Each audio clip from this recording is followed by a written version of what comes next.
이 시간에는 워싱턴 주은혜 장로교회 최병석 목사가 말씀을 전하겠습니다.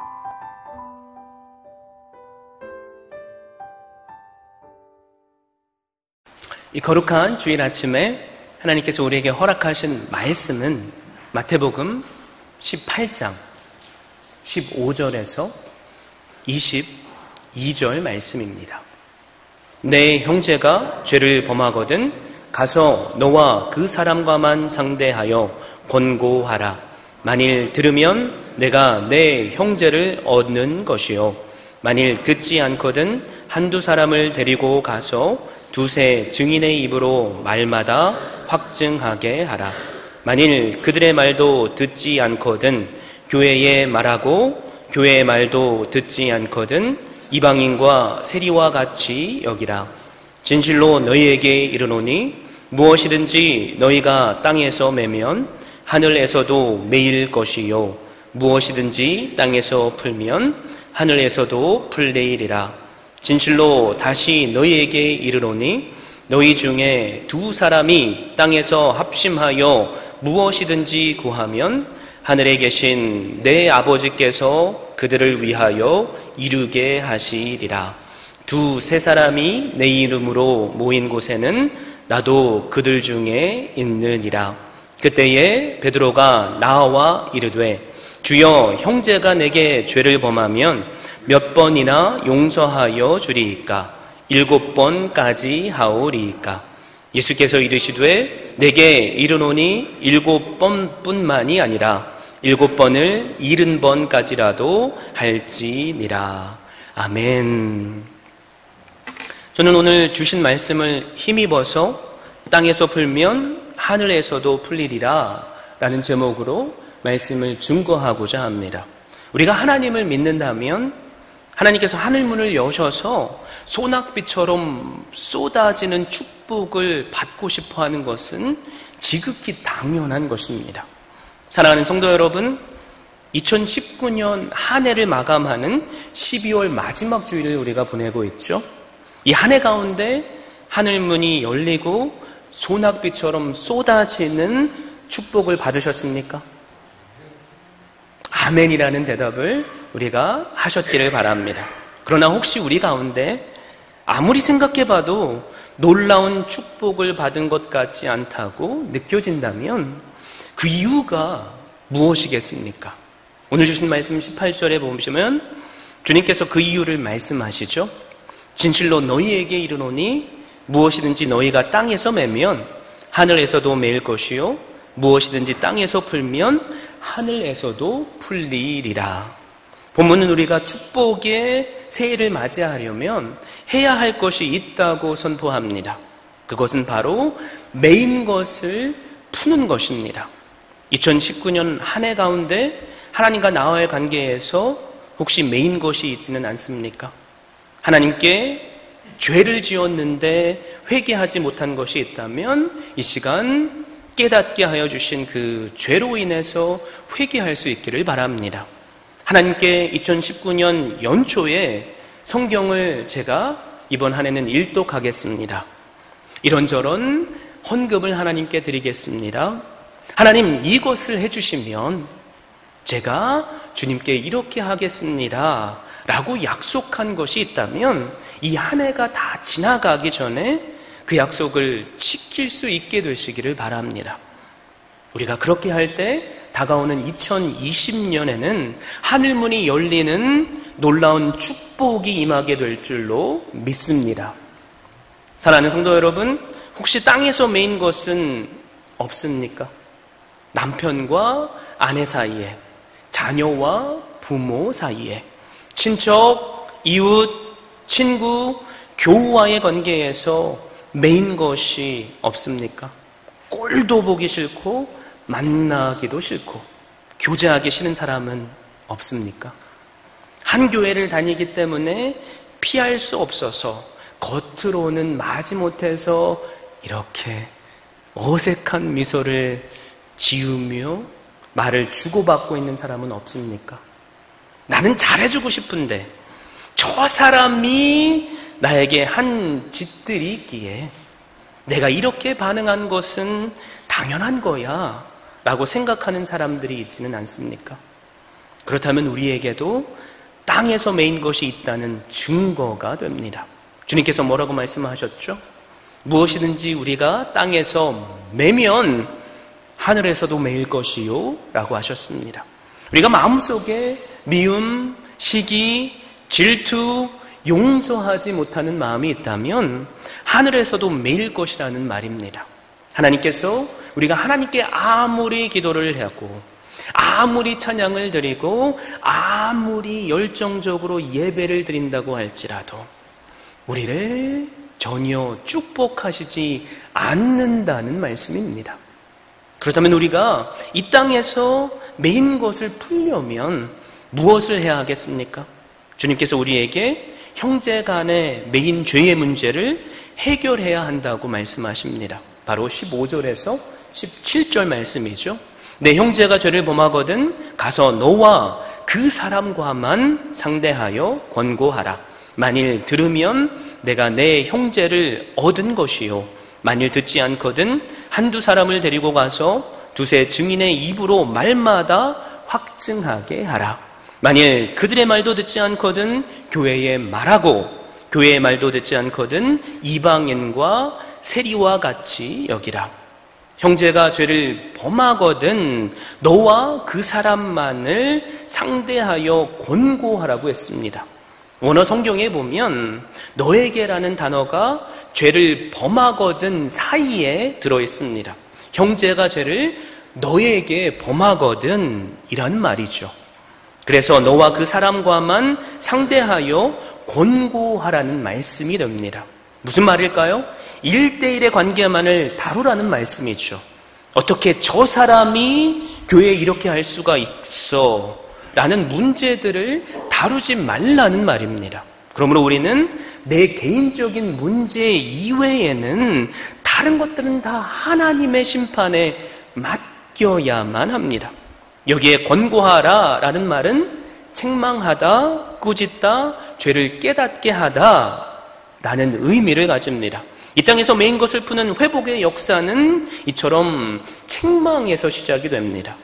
죄를 지은 형제에게 그것이 죄임을 깨닫게 해주는 책망, 죄의 심각성을 인식시켜주는 책망, 죄인이 자신의 죄를 회개하게 이끄는 책망, 이 책망이 매인 것을 푸는 시작입니다. 그런데 형제 자매가 나에게 죄를 지어도 그냥 방관하거나 묵인하는 경우가 오늘의 교회 안에 너무나도 많은 것 같습니다. 왜 그럴까요? 여기만 교회야? 내가 다른 데는 갈 데가 없는 줄 알아?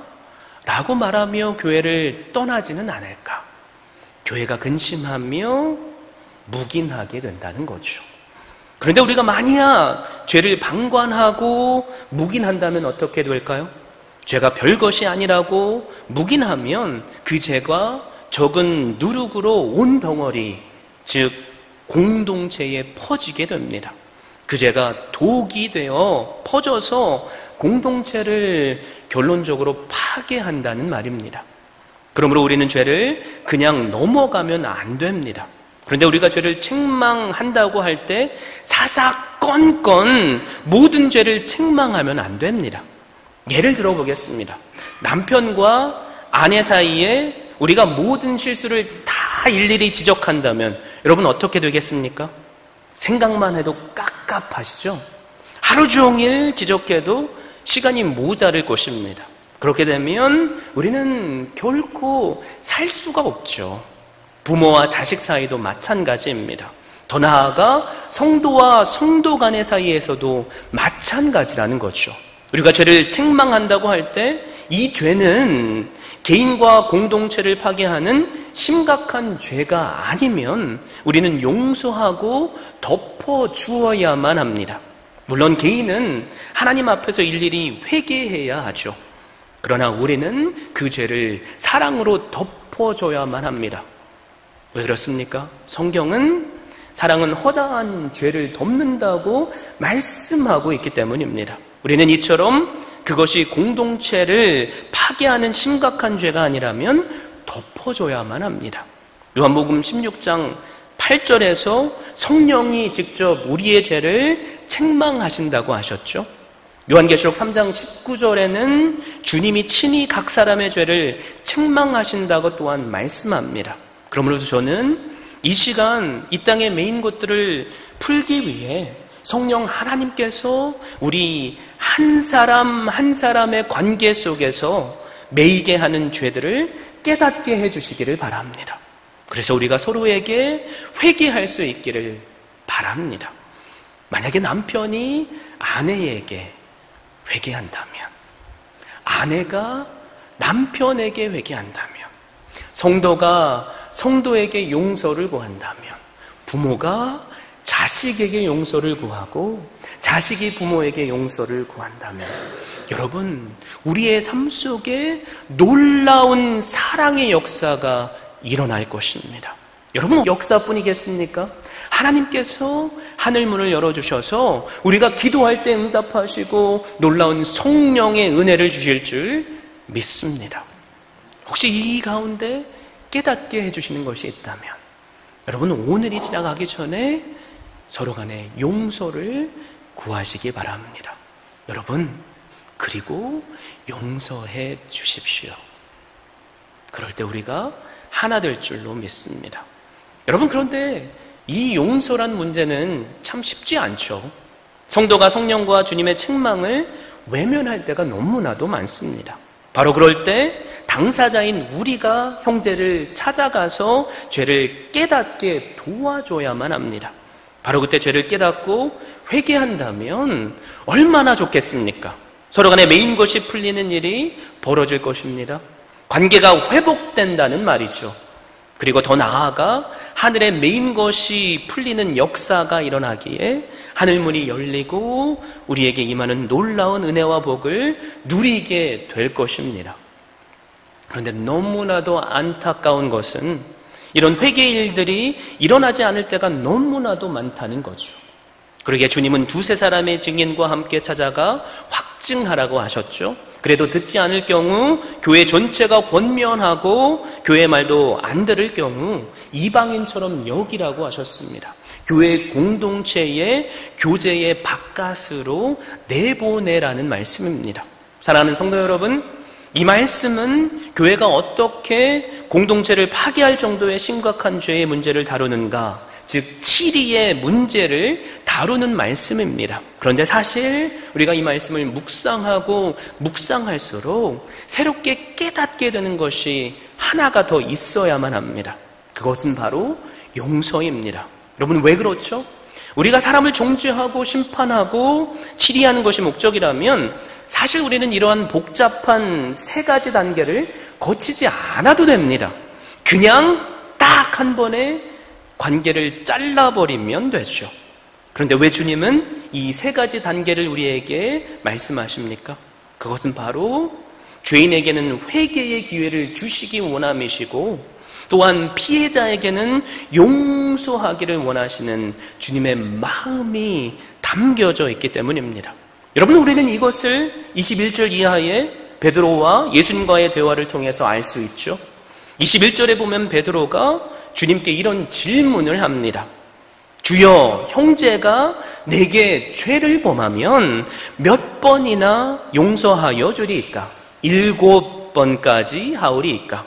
그럴 때 주님께서 이렇게 대답하시죠. 내게 이르노니 7번뿐 아니라 7번을 70번까지라도 할지니라. 베드로는 형제가 죄를 범하면 7번 정도 용서해주면 좀 잘한 것처럼 느껴져서 이렇게 물어본 거죠. 이때 예수님은 베드로에게 70번씩 7번이라도 용서하라고 하셨습니다. 여러분, 70 곱하기 7 뭐죠? 490이죠. 그런데 이 말씀은 490번까지 용서라는 말이 아닙니다. 끝까지 용서하라는 말씀이죠. 본문에서 말하는 내 형제는 예수 그리스도를 믿는 형제 자매들을 의미하죠. 예수님께서는 죄를 지어도 역시 그 사람이 우리의 형제라고 하십니다. 내게 죄를 지었다고 해서 원수로 여기지 말고 여전히 내 형제로 여기라는 것입니다. 내게 죄를 짓는 신자도 내 형제로 여기면서 그 사람과 사랑의 관계를 회복하라는 거죠. 그러므로 우리 모든 믿는 자의 사명이 무엇입니까? 죄를 지은 사람을 회복시키는 것입니다. 여러분, 그런데 우리는 여기서 문제가 생기죠. 내게 죄를 범했을 때 개인적으로 권면하고 두세 사람이 권면하고 교회가 책망하라고 말씀하신 후 교회에서 쫓아내라고 하셨는데 왜 주님은 70번씩 7번이라도 용서하라고 말씀하시냐는 거죠. 이 주님의 말씀이 우리에게 의미하는 것이 무엇입니까? 그것은 바로 내게 지은 죄가 나의 신앙을 파괴하고 교회 공동체를 파괴할 만한 심각한 죄가 아니라면 여러분 회개하지 않을지라도 다시 한번 말씀드립니다. 회개하지 않을지라도 용서하라는 말씀입니다. 이 말씀은 또한 회개했는데 진정성이 느껴지지 않을지라도 용서하라는 말씀이기도 합니다. 여러분 생각해 보십시오. 누군가가 우리에게 똑같은 죄를 7번이나 저질렀다면 여러분 어떤 기분이 드시겠습니까?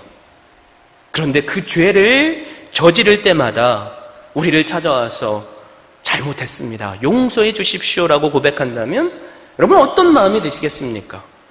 미치도록 화가 나겠죠? 이 사람이 지금 나를 놀리는 건가?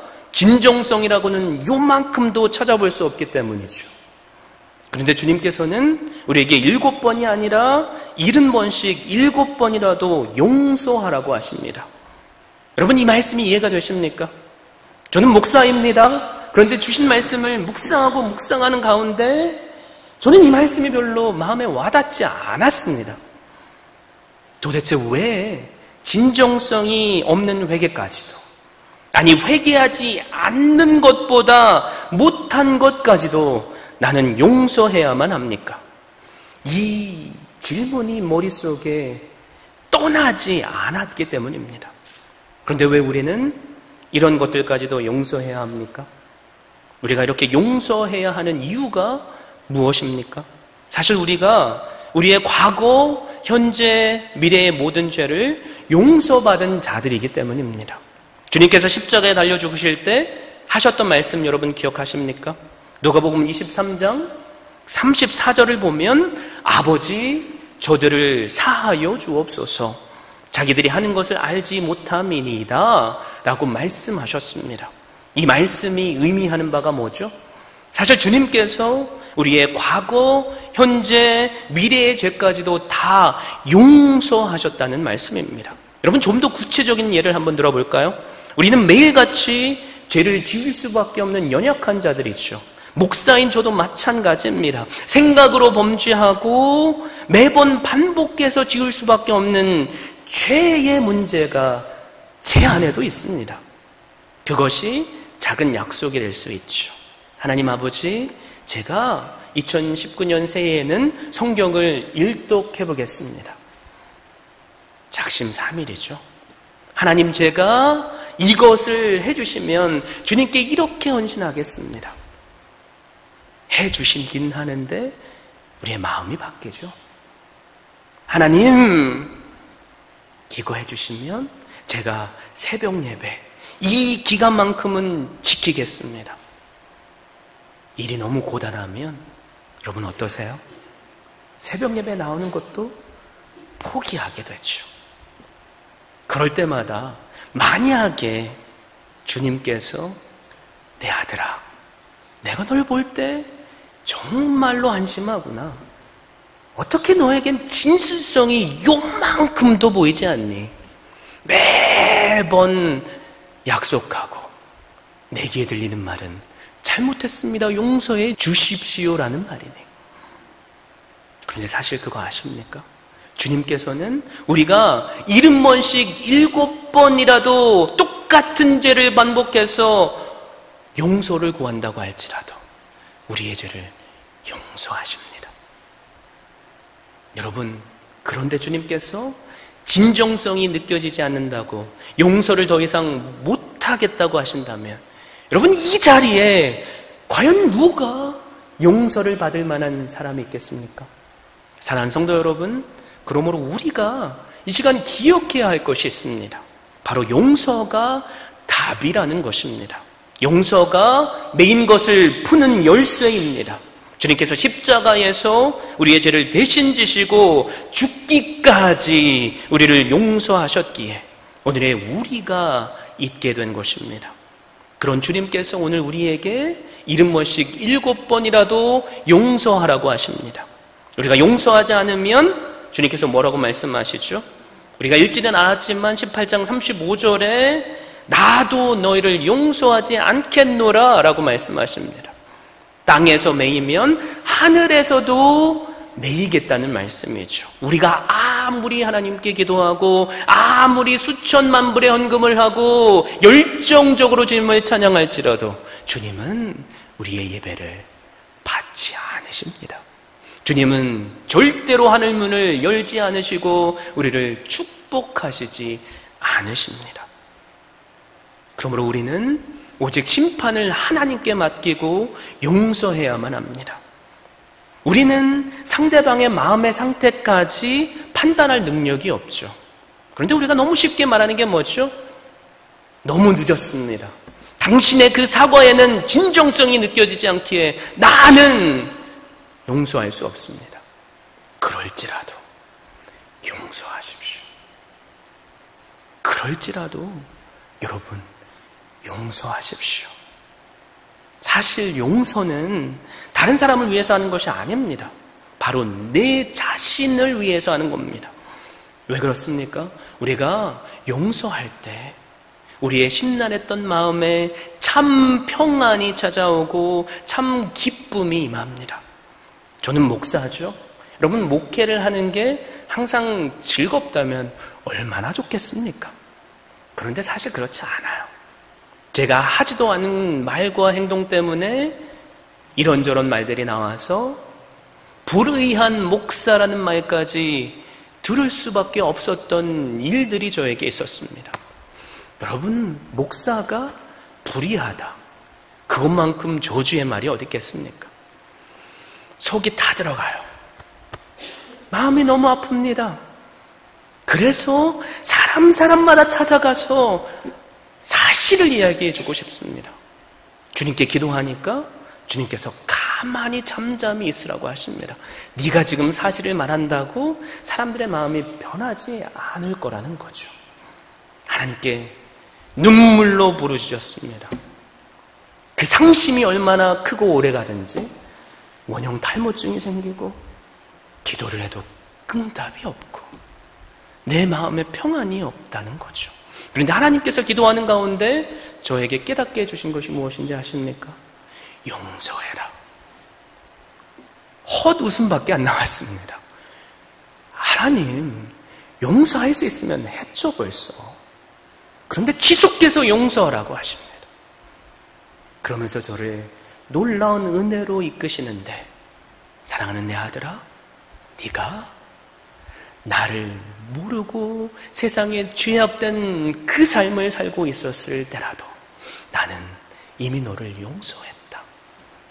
그 용서를 네가 십자가로 깨달았기 때문에 지금 네가 이 자리에 있는 것 아니냐.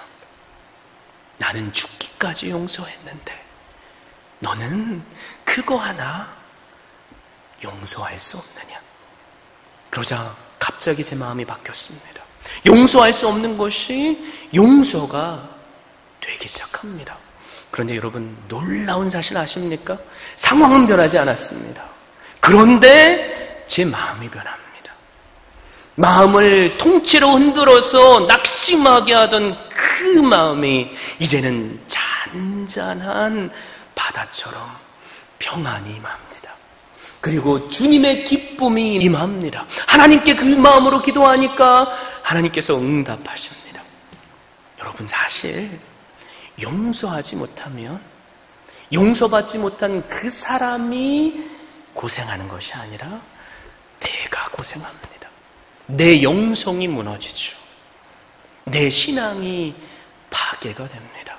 저에게 소망이 있다면 지금 이 순간 우리가 하나님께서 주시는 그 십자가의 마음을 본받아 용서의 역사가 일어나길 바랍니다. 그래서 내 마음속에 그 막혔던 것이 뚫리는 역사가 일어나길 바랍니다. 그래서 우리가 기도할 때 하늘 문을 열어주셔서 놀라운 축복을 하시는 그 은혜를 우리가 누릴 수 있게 되시길 바랍니다. 여러분, 사실 우리가 용서하고 그리고 서로에게 죄를 고백할 때 어떤 놀라운 역사가 일어나는지 아십니까? 교회가 하나가 됩니다. 그리고 그 한마음으로 합심 기도할 때 하늘의 것이 풀리는 역사가 일어납니다. 합심해서 기도할 때 병든 자가 다시 일어날 줄로 믿습니다. 합심으로 기도할 때 나의 막혔던 내 마음이 풀어질 줄로 믿습니다. 여러분, 우리가 한 교회를 섬기고 있죠. 우리가 한 마음을 품고 기도하는 기도 제목이 뭐죠? 다들 모양은 다르겠지만 우리 주변에 빈자리를 채워주십시오. 한 가지 예를 들면 그것이지 않습니까? 그런데 우리가 왜 빈자리가 채워지지 않죠?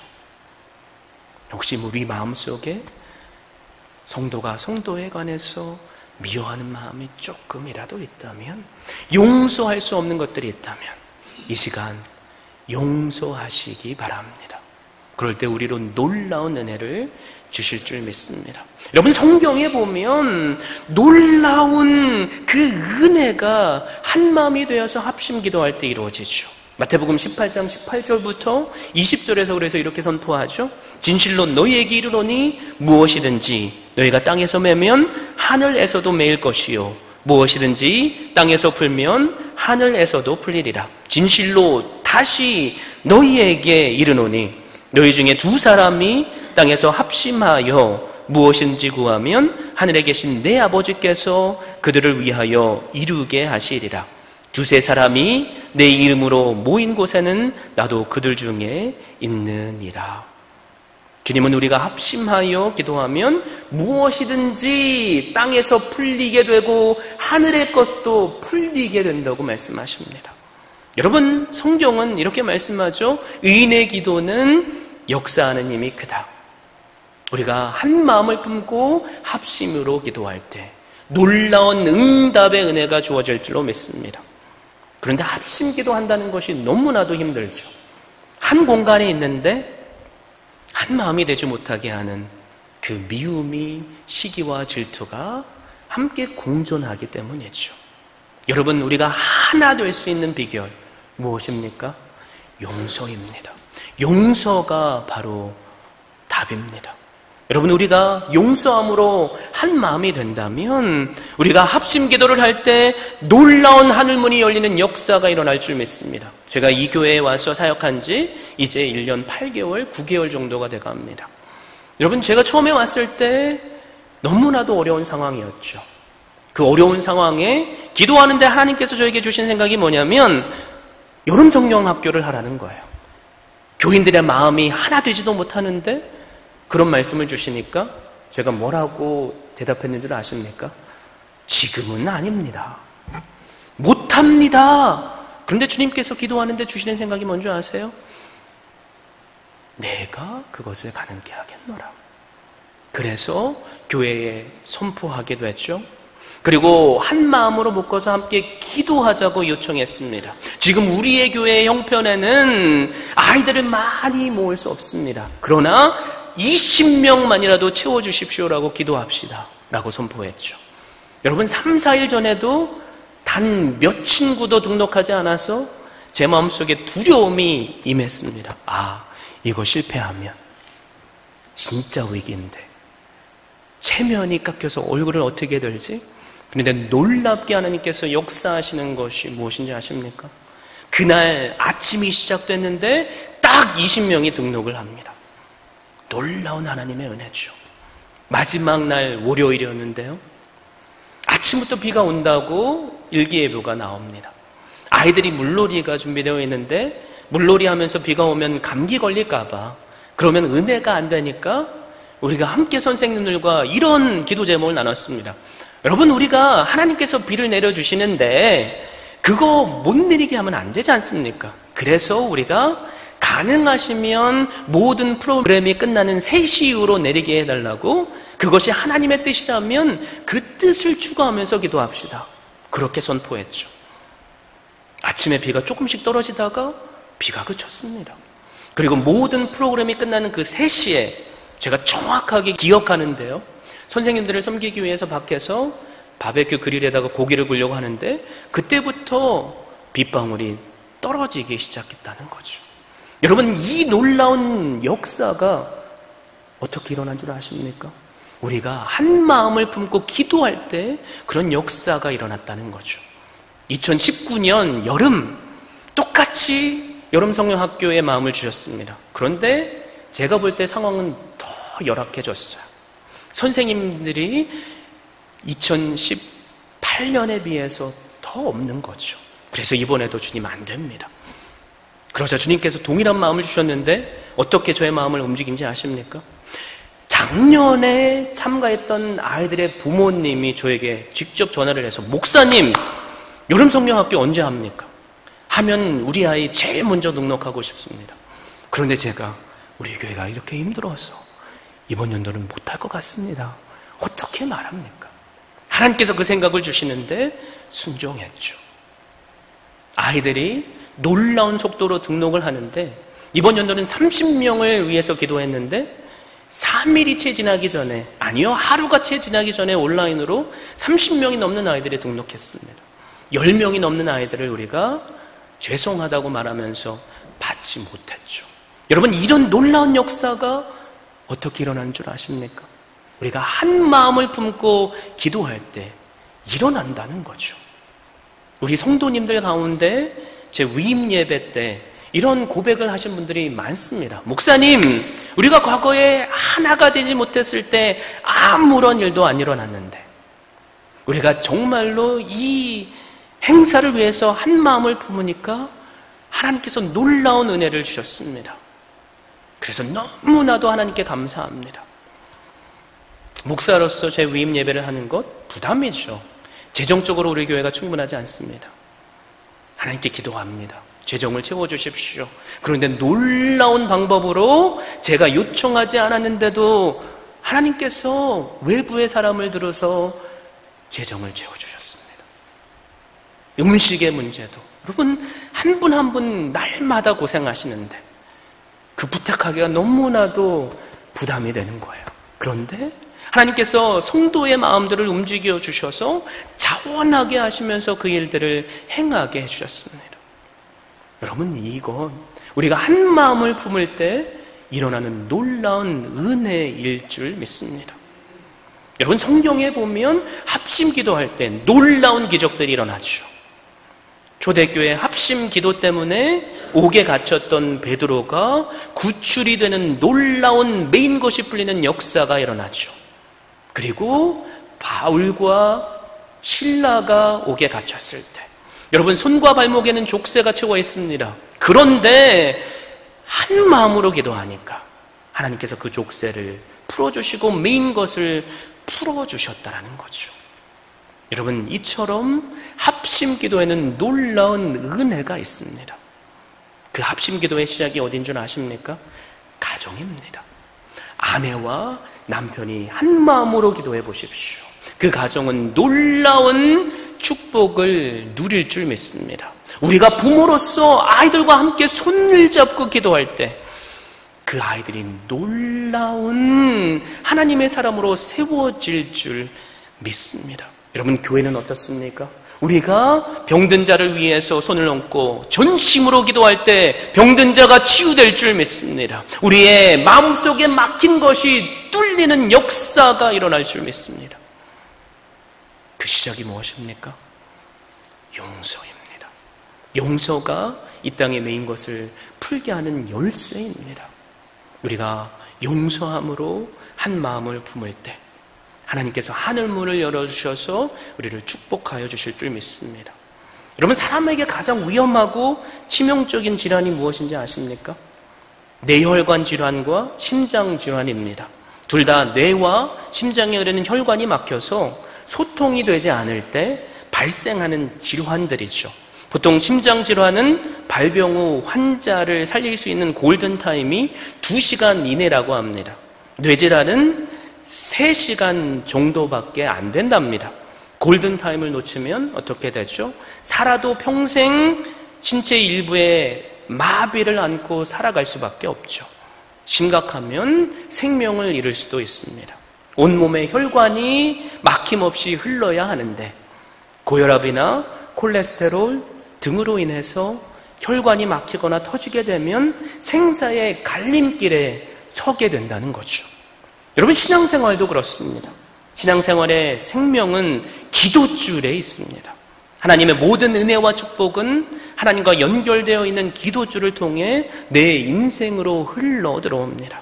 그런데 우리가 죄 때문에 서로를 용서하지 못하는 그 미움의 마음 때문에 이 기도의 줄이 막힌다면 여러분, 우리의 신앙은 병들 수밖에 없죠. 그리고 우리의 신앙은 멸망할 수밖에 없습니다.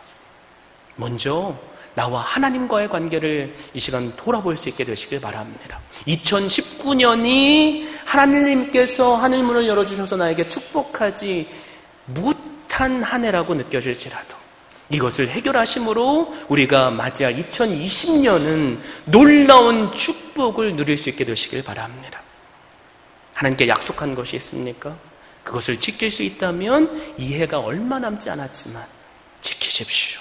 여러분, 이 땅에 매인 것 우리가 용서함으로 풀어야만 합니다. 내 신앙이 파괴되고 공동체가 파괴되는 것, 그것은 우리가 권면해서 회개하도록 이끌어야 되죠. 그러나 그런 문제가 아니라면 사랑으로 덮어주십시오. 그리고 회개의 진정성이 나타날지 않을지라도, 아니 회개하지 않을지라도 용서해 주십시오. 그것이 내가 사는 길이고 내가 살 때 하늘문이 열려서 놀라운 은혜로 우리를 축복해 주실 줄 믿습니다. 여기 계신 한 분 한 분이 그런 놀라운 하늘문이 열리는 그 복을 누릴 수 있게 되시기를 주님의 이름으로 축원드립니다. 지금까지 워싱턴 주은혜 장로교회 최병석 목사였습니다. 주은혜 교회는 오직 하나님만을 높이고 말씀만이 선포되며 제자를 세워 세상을 변화시키는 교회입니다. 이를 위해 첫째, 하나님만을 예배하는 교회, 둘째, 가정을 세우는 교회, 셋째, 다음 세대를 깨우는 교회, 넷째, 세계 선교에 헌신하는 교회, 다섯째, 제자 삼는 교회, 이상 5가지의 핵심 가치를 두고 섬기고 있습니다. 워싱턴 주은혜 장로교회 주일 예배는 오전 11시, 수요 예배는 오후 8시, 새벽 예배는 화요일부터 토요일 오전 6시에 드리며 주소는 12851 나이트 아크로드, 페어팩스, 버지니아 22030입니다. 여러분을 예배의 자리로 초청합니다.